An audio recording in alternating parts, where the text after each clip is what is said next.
December 1943 at Tehran, Persia, the date for the liberation of the people of Europe was set on the Allied calendar of operations. Chosen to be Supreme Commander was General Dwight D. Eisenhower. Destroy Hitler's empire, smash it by air, break it wide open, then invade by sea. That was the directive. The cross-channel assault was the crux of our plan. Early capture of a large port was of the utmost importance. Considered were Calais, Dieppe, Le Havre, Cherbourg, Brest. Cherbourg was selected. For more than one full year, there poured into Great Britain a torrent of war implements, tanks, guns, weapons beyond description. And men, American soldiers, at the rate of 150,000 every month. Assault training included every phase of the coming battle. In the early spring of 1944, joint maneuvers of the ground, sea, and air forces, which were to make the attack, were held along the southern coast of England. Every duty was performed as if this were the real thing. British shores, chosen for their similarity to the coastlines of the Normandy Peninsula, were the staging areas for these maneuvers. Meanwhile, the Allied strategic air assault on Fortress Europe went on with ever-mounting power. Day and night, the Allied air forces sent their bomb cargoes into the vitals of Hitler's self-proclaimed kingdom. Targets, factories, airdromes, synthetic fuel plants, crude oil refineries, munitions works, railroads, canals, power plants. The climax of the air war came in February 1944 when the Luftwaffe made a desperate all-out effort to sweep our day bombers from the sky. The battle raged for a week. The cost to us was high, but the German Air Force came out of the battle crippled beyond redemption. Our attacks continued with unabated fury. At bivouac and training areas, ground troops received their alert orders.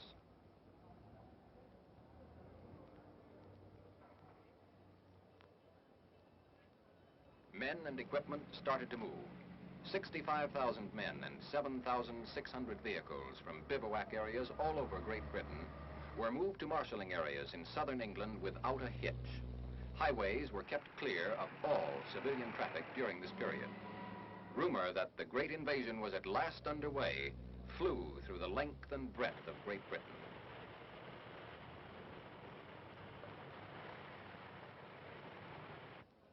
In the marshalling area, each man drew a new gas mask of the latest type, an instantaneous life belt. Field rations were issued, including cigarettes and candy. When the men received French folding money, they knew what was what. Now special briefing officers took over. Each unit was briefed individually.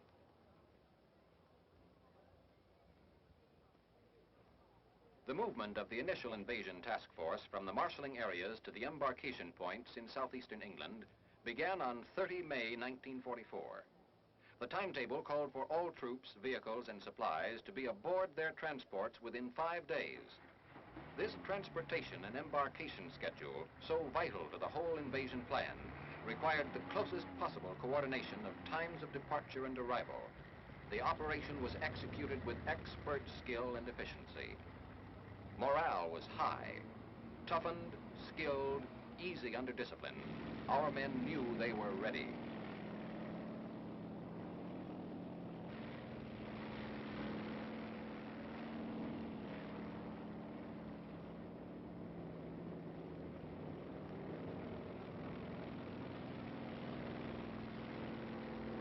Embarkation of men and equipment took place simultaneously at 9 seaports along the southern and southwestern coast of England.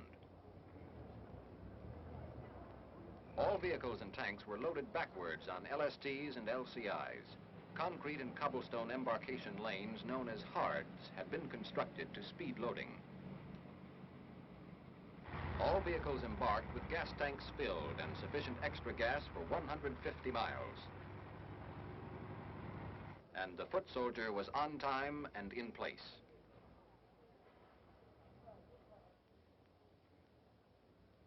All English seashore towns through which our military forces passed were quarantined as a precaution against the leakage of information.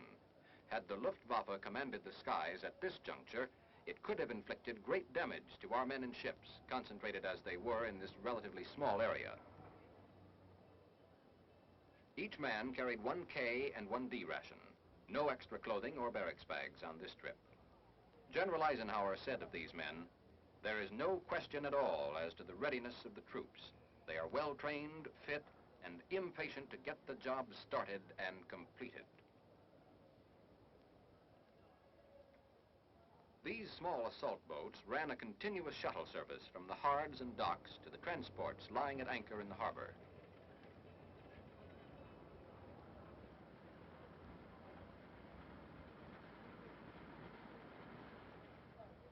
This shuttling was a necessary expedient because of the huge amount of men and equipment that had to be loaded in a 4-day period and the limited dock facilities available in the ports of southeast England.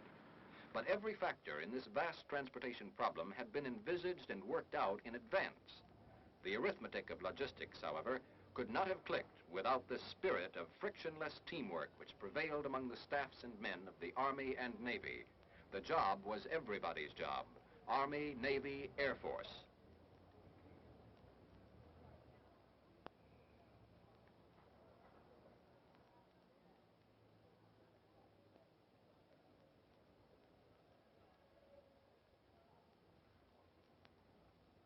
As each ship was completely loaded with its men and equipment, it pulled out into the harbor to take its place in the forming convoy.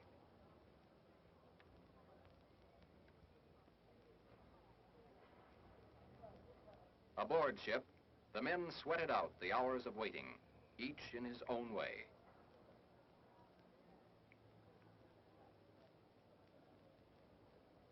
Naval gun crews received individual briefings. The success of this tremendous undertaking depended vitally upon the naval bombardment that would precede the assault of ground forces.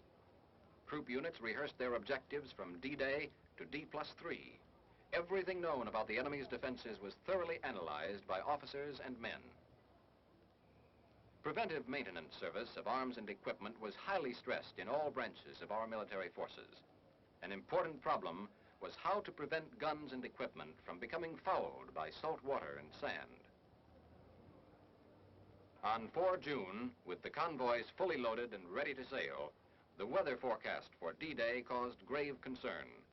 A last-minute conference took place aboard the Augusta. D-Day was postponed 24 hours to 6 June.